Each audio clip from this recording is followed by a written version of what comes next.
কিছুটা টিপস আর যদি বুদ্ধি অ্যাপ্লাই করে সংসারের কাজগুলি করি তাহলে কিন্তু কাজগুলোকে আমরা অনেকটাই সহজ করে নিতে পারবো। সেই সঙ্গে আমরা কিছুটা হলেও আমাদের সংসারের টাকা বাঁচিয়ে ফেলতে পারবো। এমনই কিছু অসাধারণ ছোট ছোট টিপস আপনাদের সঙ্গে শেয়ার করব। চলুন আজকে টিপস দেখে নিই। অনেক সময় কি হয়, আমাদের বাড়িতে যে এই ধরনের ওষুধগুলো আমরা নিয়ে আসি, বিশেষ করে লিকুইড ওষুধ খাওয়ার সময় অনেক সময় লিকুইড ওষুধ বোতলের গা বেয়ে পড়ে ঢাকনা আটকানোর সময়, যার কারণে যে স্টিকার লাগানো থাকে সেটা নষ্ট হয়ে যায়। সমস্যাটা কি হয়, অনেক সময় আমরা ওষুধটা হয়তো পুরোটা শেষ হয় না, রেখে দিই, কিন্তু লিকুইড ওষুধে যে গা বেয়ে ওষুধটা পড়ে এর ফলে ডেটের জায়গাটা নষ্ট হয়ে যায়। পরে যখন খাওয়াতে যায় দেখা যায় ডেটটা ঠিকমতো দেখা যাচ্ছে না, বোঝা যাচ্ছে না। ডেট না বোঝা গেলে সেটা তো আর খাওয়ানো যায় না, তখন সেটাকে ডেট থাকা সত্ত্বেও আমরা কিন্তু বাচ্চাদের বা নিজেরাও খেতে পারি না।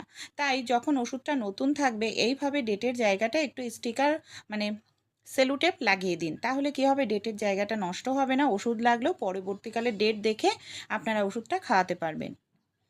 আমরা মহিলারা যখন কোনো শাড়ি ব্লাউজ পরি বা চুড়িদার পরি, ভেতরে যে এই ধরনের ব্রা পরা হয় না, অনেক সময় দেখা যায় ব্লাউজে কোনো টিপ বোতাম থাকে না বা চুড়িদার কুর্তিতে টিপ বোতাম থাকে না, যার কারণে যে সমস্যাটা হয় আমাদের, দেখা যায় যে ব্লাউজ থেকে বা চুড়িদার কুর্তি থেকে এইভাবে ব্রার ফিতাটা বাইরে বেরিয়ে যায়, দেখতে কিন্তু ভীষণ বাজে লাগে। তাই আপনারা ছোট্ট একটি কাজ করলেই এই ব্রার ফিতা কিন্তু বের হবে না, যদি টিপ বোতাম নাও থাকে তাও কোনো রকম অসুবিধা হবে না। এখানে আমি কি করছি দেখুন, ডবল টেপের যে সেলুটেপ হয়, সামান্য পরিমাণ ডবল টেপের সেলুটেপ আমি এইভাবে লাগিয়ে নিয়ে তারপর যদি ব্রার ফিতাটাকে এইভাবে আটকে দেওয়া হয়, তাহলে কিন্তু কোনোভাবেই ব্রার ফিতাটা আর বাইরের দিকে বের হয়ে আসবে না, ব্লাউজের ভেতরেই থাকবে। এর ফলে কোনো রকম লজ্জায় পড়ার সম্ভাবনাও কিন্তু থাকবে না। ভালো লাগলে ট্রাই করে দেখবেন। আমাদের বাড়িতে যে এই ধরনের জামা কাপড়গুলো থাকে, অনেক সময় কি হয় এই ধরনের যে জামা কাপড়গুলো থাকে না, দেখা যায় যে হয়তো 1 থেকে 2 বার ধুলেই রং উঠে যায়, এমনকি জামা কাপড়টা একেবারে বাজে কালার হয়ে যায় অতিরিক্ত রং ওঠার কারণে। আর এই ধরনের জামা কাপড়গুলো যদি রং উঠে যায়, দেখা যায় 1-2 বারের পরেই কিন্তু আর পরা যায় না।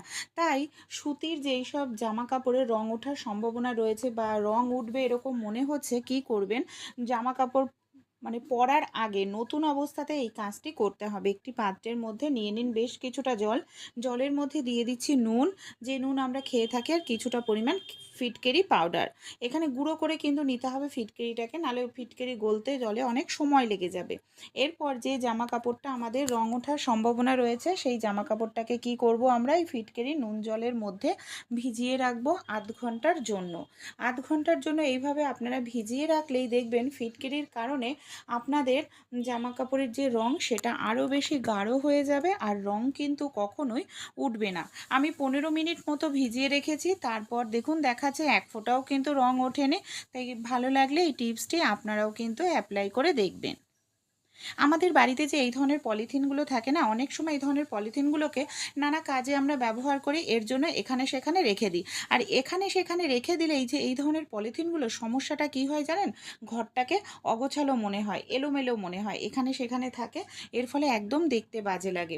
তাই পলিথিনগুলো এখানে সেখানে না রেখে আপনারা এইভাবে রাখুন। সবার প্রথমে একটি জলের বোতল বা কোল্ড ড্রিঙ্কসের বোতল নিয়ে এইভাবে পলিথিনগুলোকে বোতলের মধ্যে ভালো করে পরিয়ে দিন। দেখুন সবগুলো এখানে পলিথিন আমি এইভাবে পরিয়ে নিয়েছি। আমাদের বাড়িতে যে এই ধরনের যে শপিং ব্যাগ থাকে না, প্লাস্টিকের নিতে পারেন বা নর্মাল যে কাপড়ের হয় সেটাও নিতে পারেন, ভাঁজ করে নিয়ে ঠিক মাঝখানটায় সামান্য পরিমাণে একটু কেটে নেব। অতিরিক্ত বেশি নয়, কিন্তু সামান্য পরিমাণে একটু আমাদের কেটে নিলেই হয়ে যাবে। এই দেখুন, এবার এটাকেও কি করব, দেখুন সামান্য একটু কেটে নিয়েছি, বোতলের যে অংশের মধ্যে এইভাবে দেখুন এটাকেও ঢুকিয়ে দিচ্ছি। এইভাবে আমাদের ঢুকিয়ে নিতে হবে। তারপর কি করব, এটাকে আমরা খুলে নিচ্ছি। তারপর এটাকে আমরা যে কোনো জায়গায় আমরা যদি হ্যাং করে রাখি, তাহলে সুন্দরভাবে ঝোলানোও থাকবে, নির্দিষ্ট জায়গায় সব পলিথিন থাকবে। যখন আমাদের প্রয়োজন পলিথিনগুলোকে নিচের থেকে আমরা এইভাবে টান দেবো, আর খুব সহজেই পলিথিনগুলোকে বের করতে পারবো। আবার যখন শেষ হয়ে যাবে একইভাবে আমরা এই ব্যাগের মধ্যে পলিথিনগুলোকে ঢুকিয়ে দেবো। এতে আমাদের পলিথিনগুলো নির্দিষ্ট জায়গায় থাকবে, ঘরও আমাদের এলোমেলো হবে না।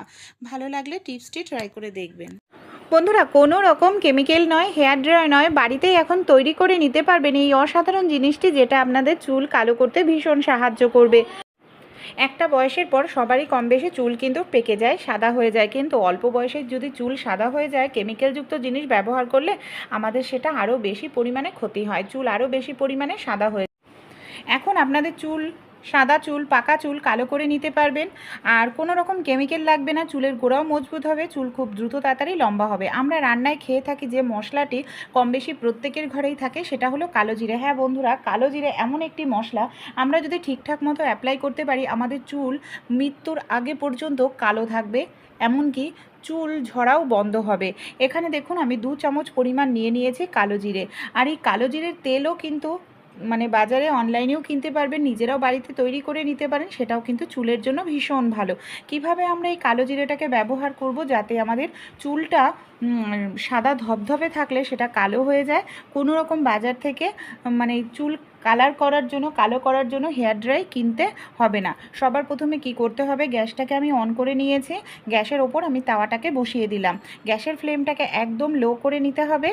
তারপর আমরা যে কালো জিরেটা নিয়েছি, এই কালো জিরেটাকে আমি এখানে 1 থেকে 2 মিনিট মতো খুব ভালো করে একটু ভেজে নেব। এখানে আমরা যখন কালো জিরেটা ভাজবো, মিডিয়াম কিন্তু গ্যাসের ফ্লেমটাকে লো থেকে মিডিয়ামে রাখবেন, হাই ফ্লেমে রেখে কিন্তু কালো জিরে ভাজা যাবে না, তাহলে কালো জিরে কিন্তু পুড়ে যাবে। আর যখন আপনারা কালো জিরে ভাজবেন অবশ্যই যেটা খেয়াল রাখবেন, এইভাবে কন্টিনিউ নাড়াচাড়া করতে হবে। কন্টিনিউ নাড়াচাড়া না করলে দেখবেন এক সাইডের কালো জিরে পুড়ে যাচ্ছে। কালো জিরে যখন ঠিকঠাক মতো পুরো ভাজা হয়ে যাবে তখন দেখবেন একটি আওয়াজ হচ্ছে চটচট মতো, তখন আপনারা বুঝবেন যে কালো জিরেটা ঠিকঠাক মতো ভাজা হয়েছে, এমনকি গন্ধও বের হতে থাকবে ভাজার। এটা কিন্তু পোড়ালে আমাদের হবে না কাজ, তাই অবশ্যই কন্টিনিউ নাড়াচাড়া করবেন। যখন কালো জিরেটা ঠিকঠাক মতো ভাজা হয়ে যাবে তখন এর মধ্যে আমি দিয়ে দিচ্ছি 1 চামচ পরিমাণ মতো হলুদ গুঁড়ো। হলুদ গুঁড়োও কিন্তু আমাদের চুলকে কালো করতে ভীষণ সাহায্য করে। হলুদটা দিয়েও আমরা কি করব, এইভাবে কন্টিনিউ নাড়াচাড়া করব। দেখুন এখানে আমি যে জিনিসগুলো ব্যবহার করলাম দুটো জিনিসই কিন্তু প্রাকৃতিক, আর দুটো জিনিসই আমাদের বাড়িতে সব সময়ই কিন্তু থাকে, তাই এই দুটো জিনিসই কিন্তু আমাদের চুলের কোনো ক্ষতি করবে না। প্রাকৃতিক জিনিস ব্যবহার করলে চুলের কিন্তু কোনো রকম ক্ষতি করে না। এখানে দেখুন হলুদটা দিয়ে আমি কন্টিনিউ নাড়াচাড়া করেছি, হলুদটাকে হালকা করে ভেজে নিয়েছি, কালার দেখুন চেঞ্জ হয়ে গেছে, গ্যাসটাকে বন্ধ করে দিলাম। এবার আমরা কিছু সময়ের জন্য অপেক্ষা করব যাতে এটা ভালোভাবে ঠান্ডা হয়, পুরোপুরি এটাকে আমাদের ঠান্ডা করে নিতে হবে। সেই সময়টাতে আমরা আরও একটি কাজ করব। এখানে আমি নিয়ে নিয়েছি একটি আলু, মিডিয়াম সাইজের একটি আলু আমি নিয়ে নিয়েছি। এখানে কি করব, একটি গ্রেটার আমি নিয়ে নেব, গ্রেটারের সাহায্যে আলুটাকে আমাদের গ্রেট করে নিতে হবে। আলুর মধ্যে প্রচুর পরিমাণে ভিটামিন সি থাকে, এমনকি আলুর রসে অন্যান্য যে উপকরণগুলো থাকে সেটা আমাদের চুলকে ন্যাচারালি কালো করতে কিন্তু ভীষণ সাহায্য করে। এখানে দেখুন আলুটাকেও আমি এইভাবে ভালো করে গ্রেট করে নিলাম। এবার গ্রেট করে নেওয়ার পর আমাদের আলুটার থেকে আলুর রসটাকে বের করে নিতে হবে। আলুর রস আপনারা বের করে যদি 5-6 ঘন্টা রেখে দেন দেখবেন রসটা পুরোপুরি কালো হয়ে যায়, এমনকি হাতে ধরলেও হাতটাও কালো হয়ে যায়। আলুর রস কিন্তু চুলকে কালো করতেও সাহায্য করে। এইভাবে দেখুন আলুর থেকে আমি চেপে চেপে রসটা বের করছি। আপনারা চাইলে মিক্সিতে দিয়েও কিন্তু আলুটাকে পেস্ট করে নিতে পারেন। তারপর ছাঁকনির সাহায্যে আলুটাকে এইভাবে ছেঁকে আপনারা রসটাকে বের করে নিতে পারেন। এখানে আমি 3 থেকে 4 চামচ পরিমাণ আলুর রস বের করে নিলাম। আপনারা যদি মিশ্রণটা আরও বেশি পরিমাণে তৈরি করতে চান তাহলে কিন্তু আলুর রসের পরিমাণ আরও বেশি আপনাদের লাগবে। আলুর রসটাকে এখানে আমি 1 থেকে 2 মিনিট মতো একটু রেখে দেব। সেই সময়টাতেই দেখুন আমরা যে হলুদ কালো জিরে গুঁড়ো মানে ভেজে নিয়েছি সেটা পুরো ঠান্ডা হয়ে গেছে। এবার আমরা কি করব, একটি মিক্সার জার নিয়ে নিচ্ছি। মিক্সার জারের মধ্যে এটাকে আমরা দিয়ে খুব সুন্দর করে আমরা গুঁড়ো করে নেব। আপনারা চাইলে এটা বেশি পরিমাণে তৈরি করে কিন্তু গুঁড়ো করে কোনো কৌটোর মধ্যে রেখে দিতে পারেন। প্রতি মাসে মাসে আপনাদের গুঁড়ো করার কোনো প্রয়োজন কিন্তু পড়বে না। এই দেখুন আমি এটাকে গুঁড়ো করে নিয়েছি, একদম মানে পাউডারের মতো হয়ে গেছে। এবার এটাকে আমরা কিভাবে ব্যবহার করব চলুন তাহলে দেখে নিই। আমরা এর মধ্যে দিয়ে দেব যে আলুটাকে আমরা রস করে রেখেছিলাম না, সেই আলুর রসটাকে আমি এর মধ্যে ঢেলে দিয়ে দিচ্ছি। আলুর রসটাকে দিয়ে খুব ভালো করে মিশিয়ে নেব। তারপর এর মধ্যে 1 থেকে 2 চামচ পরিমাণ দিয়ে দেব সরিষার তেল। এই দুটো জিনিস দিয়ে আমাদের খুব ভালো করে কিন্তু এটাকে মিশিয়ে নিতে হবে, তাহলেই তৈরি হয়ে যাবে প্রাকৃতিক হেয়ার ড্রাই।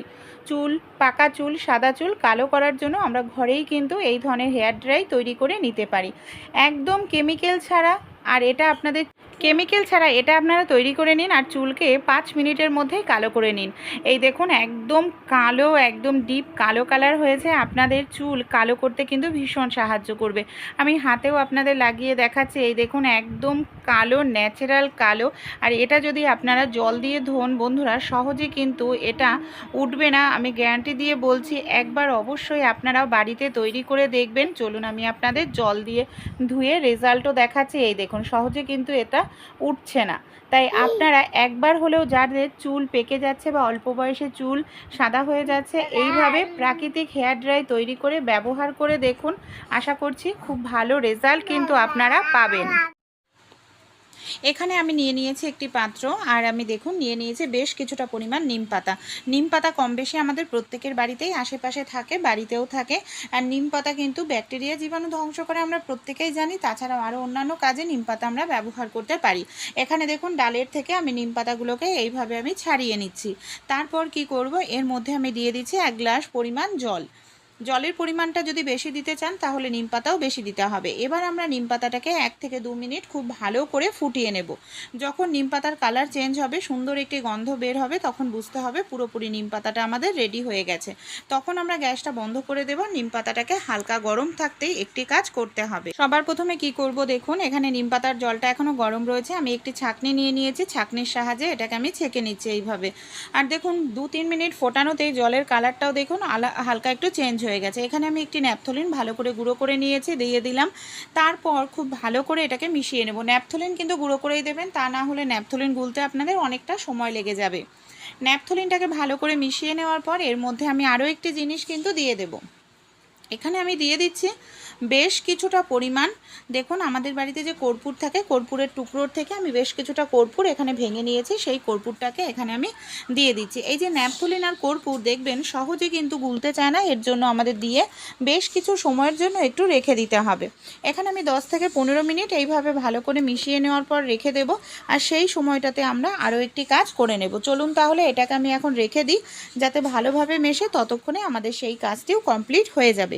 আমাদের বাড়িতে দেখবেন যে জলের বোতল, কোল্ড ড্রিঙ্কসের বোতল থাকে, সেরকমই জলের বোতল বা কোল্ড ড্রিঙ্কসের বোতল আপনারা নিয়ে নিন। এখানে আমি একটি ছুরি নিয়ে নিয়েছি। ছুরির সাহায্যে আমি কি করছি, এইভাবে দেখুন ঢাকনাটার মধ্যে ছোট ছোট করে আমি ছিদ্র করে নিচ্ছি।